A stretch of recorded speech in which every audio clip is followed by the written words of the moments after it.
안녕하십니까.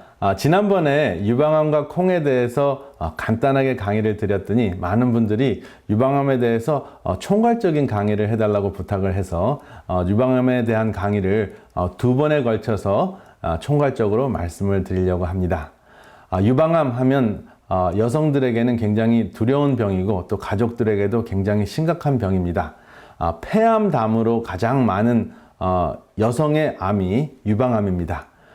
여기 Cancer and Me라고 이렇게 US 뉴스에 옛날에 보도된 적이 있는데요.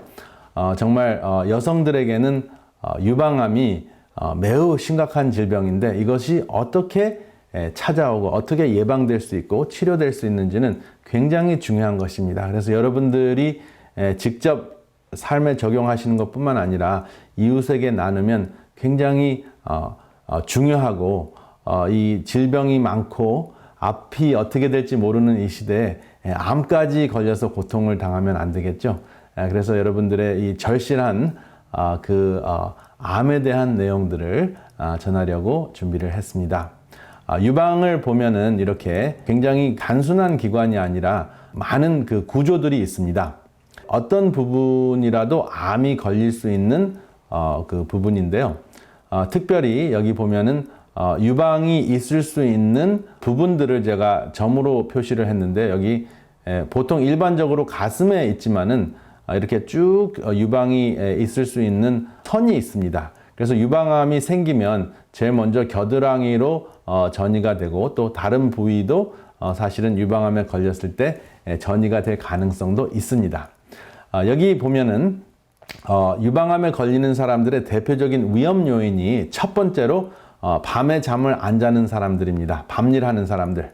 두 번째, 불면증이 있는 사람들. 그리고 세 번째, 불을 켜놓고 자야지 되는 사람들이 유방암에 걸릴 가능성이 굉장히 높은데요. 그 공통점이 무엇입니까? 공통점이 무엇이냐면 이 모든 분들이 저녁 때 회복해야 되는데 회복을 하지 못한다 하는 것입니다.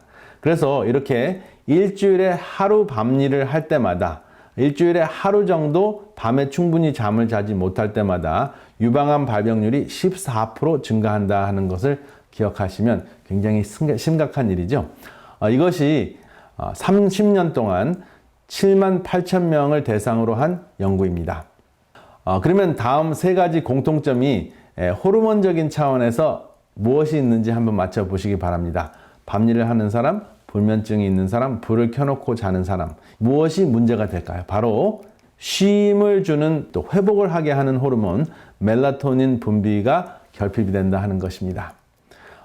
이 밤일 하는 것과 불면증과 불을 켜놓고 자는 것을 두 마디로 하면 한자로 인위라고 할 수 있습니다. 사람 인자와 할위자를 붙이면 거짓인데요. 여성의 그 몸의 기관 중에서 가장 연약한 기관이 생식기인데 대표적으로 유방입니다.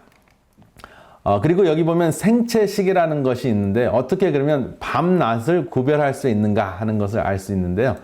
빛이 오면 우리 눈을 통해서 여기 보면 SCN 생체시계라는 부분이 있는데요. 이 생체시계가 바로 뒤에 송과선에게 연락을 해서 멜라토닌 분비를 좌우하는데요. 불이 딱 들어오면은 송과선이 꺼지고 불이 꺼지면 그 빛이 없어지면 송과선이 작동을 해서 멜라토닌 분비를 하기 시작합니다.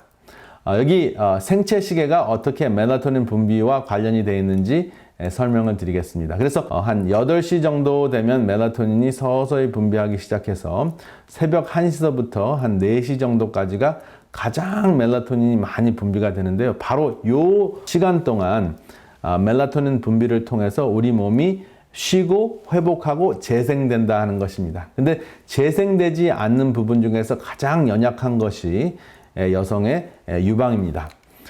그래서 이 멜라토닌 분비가 되지 않는 삶을 선택하거나 않는 삶을 할 수 없이 살게 되면 연약한 부분에서 암이 생기는 것입니다.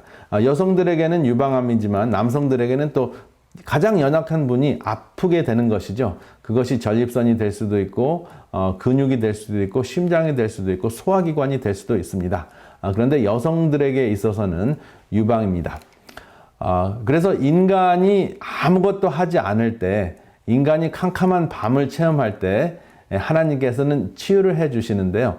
이것이 우리 몸속에 있는 멜라토닌 때문에 항산화제 역할을 하는 것으로 치유를 해 주십니다. 노화 현상을 예방해 주죠. 두 번째, 항암 역할을 합니다. 망가진 세포들을 수리해 주고 면역력을 강화시키고 군대 양성을 하는 것이죠. 인간은 쉬고 있는데 자고 있을 때 군대를 양성해 주신다 하는 겁니다. 세 번째, 항염제. 염증이 많고 여기저기 쑤시고 관절염이 있고 일어나면 삐걱거리는 분들, 잠을 충분히 주무셔야지 염증을 감소시킬 수 있습니다. 그래서 이 세 가지가 우리는 아무것도 안 하고 자고 있을 때 일어나는 현상이다 하는 것입니다. 하나님께서 인간의 캄캄한 밤에 치유의 역사를 이루어 주시는 것이죠. 그 다음에 우리 몸속에 염색체가 있는데 그 염색체 속에 이 암이 걸리지 않도록 해주는 유전인자가 얼마나 많이 있을까요? 특별히 여성의 유방암을 예방하는 유전인자가 엄청나게 많습니다. 한번 보겠습니다. 유방암 세포 성장인자라는 것이 있는데 HER2 리셉터와 NEU라는 이 성장인자가 지나치게 자극이 되면 유방암에 걸리는 것이죠. 그래서 유방암 검사 중에서 조직 검사 중에서 HER2 수용체 검사하는 것이 있습니다. 이것이 염색체 17번에 있습니다. 그리고 유방세포 휴식인자라는 게 있어요. 휴식인자의 대표적인 것이 P53이고요. 그 다음에 BRCA1, 2가 있습니다. 역시 유전인자 17번에, 염색체 17번에 있습니다. 그리고 또 1번, 3번, 5번, 6번, 7번, 8번, 9번, 13번, 15번, 16번, 18번 유방세포를 휴식하고 암을 억제하기 위한 엄청난 보호대책이 있습니다. 그래서 이것들이 죄다 무너지면 그때 암이 생기는 것입니다. 그러니까 이 유방암을 걸리지 않도록 보호대책을 하나님께서 준비해 주셨는데 이것을 망가뜨리는 삶을 지속적으로 살게 되면 암이 찾아온다 하는 것입니다. 그래서 여기 성장 호르몬이 유방세포를 자극을 하면 유방세포가 증식을 하다가 암으로 진행될 수 있다 하는 것인데 대표적으로 성장 호르몬이 분비되는 이유 중에 하나가 지방질을 과잉 섭취했거나 스트레스를 지나치게 받으면 성장 호르몬이 분비가 됩니다. 근데 이 성장 호르몬은 꼬마였을 때, 어린이였을 때는 키를 성장하게 하고 몸을 발육하게 하는 역할을 하지만 어른이 되고 난 다음에는 세포와 조직과 몸을 회복해주는 역할을 합니다. 그래서 회복을 하기 위해서 성장 호르몬이 나오다가 지나치게 많이 나오면 지나치게 유방세포를 성장하게 만드는 거죠. 그럼 그게 암이 되는 것입니다. 근데 멜라토닌이 이러한 그 문제가 생겼을 때 밤에 분비가 되면 이것을 차단하는 것이죠. 그래서 낮에 많은 칼로리를 섭취하고 스트레스를 엄청나게 많이 받아서 할 수 없이 치유하기 위해서 성장 호르몬이 분비가 된다고 하더라도 멜라토닌이 쫙 분비가 되면 그 캄캄해지는 순간서부터 여러분들이 휴식을 취하시면 쉼을 취하시면 멜라토닌이 새벽 2시에서부터 4시까지 충분히 분비가 되면 이 과잉 지방과 스트레스로 인한 성장 호르몬의 과잉 분비를 차단할 수 있는데 그 현상을 일으키지 못하게 하는 것이 바로 밤에 잠을 안 자는 것입니다. 그러면 유방세포가 증식을 할 수 있죠. 정지, 샤바트, 멜라토닌의 시그널인데 그것이 이루어지지 않는 것이 암이 생기는 요인이다 하는 것입니다. 여기 세포가 있는데요. 스트레스를 받으면, 이게 특별히 유방세포인데요. 세포가 스트레스를 받으면 BRCA라는 유방세포가 암에 걸리지 않도록 해주는 유전인자입니다. BRCA가 살아있어야지, 활성화되어 있어야지 망가진 세포들이 자살을 하거나 휴식을 해서 암에 걸리지 않도록 해주는 역할을 합니다. 그 다음에 유방암 부위별로 발생되는 그 발생률을 소개를 드리려고 하는데요. 첫 번째, 젖꼭지를 중심으로 해서 좌표를 그렸을 경우에 안쪽이 15%, 그 다음에 6%, 그리고 바깥쪽이 50%, 11%. 그래서 겨드랑이 쪽에 있는 유방의 4분의 1, 바로 이 부분이 유방암이 걸리는 가장 흔한 부위입니다. 그래서 유방암 환경적인 위험 요인을 요약을 하자면 첫 번째, 초경이 빨랐을 때, 두 번째, 임신을 않거나 늦었을 때. 세 번째, 모유 수유를 하지 않았을 때. 네 번째, 비만입니다. 10kg 증가할 때마다 80%가 증가하는 것이죠. 그래서 이것은 환경적인 위험 요인입니다. 여성 호르몬이 과잉 분비됐을 때 이런 현상이 일어나죠. 그리고 하버드 간호사 유방암 연구를 더 깊이 살펴보면 반잔을 마셨을 때도 30% 증가하고요. 한 잔을 마시면은 40%, 한 잔 이상을 마시면 50%가 증가한다는 것이 확인이 됐고요. 일주일에 소주를 두세 잔 드시는 한국 분들 유방암 확률이 2.5배 증가한다는 것이 한국 통계에도 나와 있습니다. 그래서 술과 유방암은 매우 밀접한 관계가 있다는 것을 기억하시면 다음에 술이 생각이 나실 때 여러분 한번 생각해 줄 필요가 있습니다. 자가 조기 진단을 어떻게 하는 것이 좋을까요?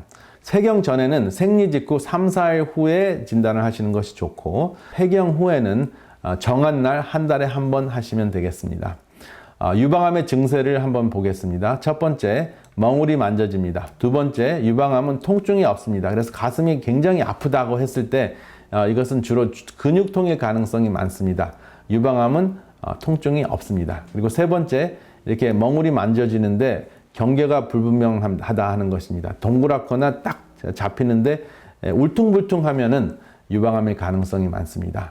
그리고 유두가 함몰되는 그러한 현상이 있는데 여기 보면 이렇게 딱 잡았을 때 이 유두가 조금 속으로 함몰되는 느낌이 있죠. 그러면 유방암의 가능성이 많습니다. 그리고 겨드랑이에 혹이 있으면 유방암이 겨드랑이로 전이됐을 가능성이 있습니다.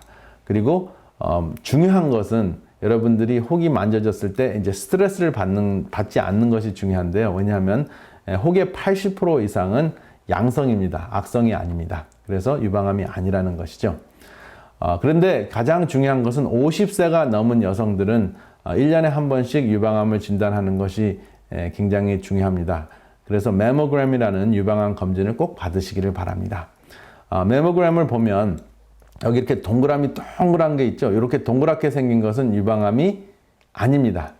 그런데 여기 보면 동그랗게 생긴 것이 아니라 여기 뾰족뾰족 튀어나온 것이 있죠. 경계가 불규칙하죠. 그러면 이것은 유방암입니다. 유방암 조직 검사를 보면 이게 수용체 상태를 보고 검사를 하는 것인데요. 그 결론을 내리는 건데요.